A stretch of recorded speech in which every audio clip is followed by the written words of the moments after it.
দীর্ঘ এক মাসের সিয়াম সাধনা শেষে আজকে পবিত্র ঈদুল ফিতরের নামাজ আদায় করতে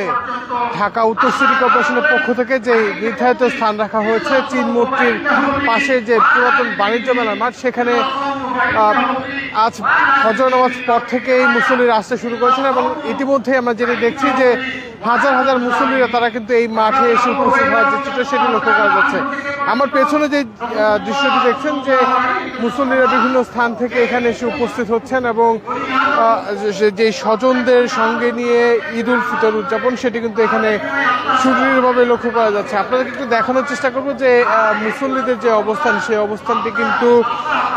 আজ ফজর নামাজ পর থেকে এখানে আসতে শুরু করেন এবং ইতিমধ্যেই যেটি দেখছি যে তাদের যে মাঠটি করা হয়েছে, যে মাঠের কাজ গতকালকেই সম্পন্ন হয়েছে, সেখানে কিন্তু ইতিমধ্যেই বক্তব্য যারা নীতি নির্ধারক আছেন তারা সিরিয়ালি বক্তব্য দিচ্ছেন এবং এখানে শিশু, বৃদ্ধ থেকে শুরু করে প্রায় প্রত্যেকটি বয়সের পুরুষদের উপস্থিত আছে। পাশাপাশি বিভিন্ন স্থান থেকে যে মুসল্লিরা তারা কিন্তু এখানে আসতে শুরু করেছেন এবং আজকে যে মাঠটি, সেই মাঠটি কিন্তু অনেকটাই ঐতিহ্য বহন করবে, কেননা মুঘল যে কার্যক্রম, সেই মুঘল কার্যক্রমকে ঘিরে এখানে আজকে ঈদ উল ফিতরের নামাজ শেষে তারা একটি মিছিল বের করবে, যেটিকে তারা আনন্দ মিছিল বলছেন এবং এটি এখান থেকে শুরু হয়ে সংসদ ভবন পর্যন্ত গিয়ে তাদের যে মিছিল সেটি সম্পন্ন হবে এবং সেখানে তারা ছোটোখাটো যেই ইসলামিক আয়োজন, সেই আয়োজনের মাধ্যমে তারা শেষ করবেন, এমনটি কিন্তু আমরা জানতে পেরেছি। ইতিমধ্যেই যেটি দেখছি যে এখানকার যে উপস্থিতির সংখ্যা সেটি কিন্তু বাড়তে শুরু করেছে এবং আমরা আধা ঘন্টা ধরে এখানে আছি এবং যেটি দেখছি যে আধা ঘন্টা আগে যে চিত্র, তার পাশাপাশি এখানে যে উপস্থিতি সেটি বাড়তে শুরু করেছে এবং আরেকটি বিষয় যে আজকে এখানে নামাজ বেলা 8:30 শুরু হবে, সকাল 8:30 এবং অনেকটাই বলা যায় যে নাতিশীতোষ্ণ পরিবেশ এখন পর্যন্ত বিরাজ রয়েছে এবং এখানে বক্তব্য রাখছেন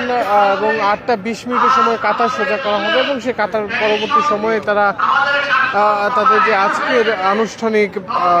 অবস্থান বা আনুষ্ঠানিক নামাজ, সেই নামাজটি সম্পন্ন করবেন। এটিকে ঘিরে মুসল্লিদের অবস্থান বাড়ছে যতই বেলা গড়াচ্ছে, অর্থাৎ যতই সময় কাছে আসছে ততই কিন্তু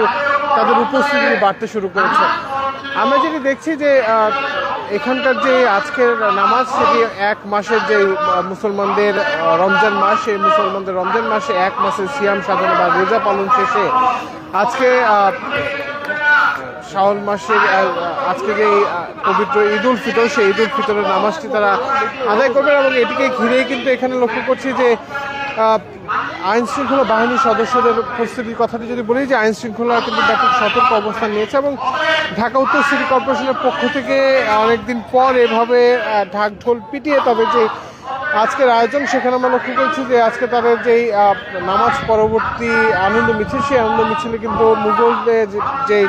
ঐতিহ্য, সেই ঐতিহ্যকে সামনে এনেই তারা আজকে যে আনন্দ মিছিল সেটি করবেন এবং সেই আনন্দ মিছিলে তারা বিভিন্ন প্রতিকৃতি রেখেছেন, যেখানে আমরা লক্ষ্য করেছি যে হাতি, ঘোড়া, এমন বেশ কিছু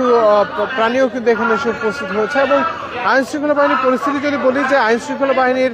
সদস্যদের মধ্যে পুলিশ, সেনাবাহিনী সহ সাদা পোশাকের আইন শৃঙ্খলা তারা কিন্তু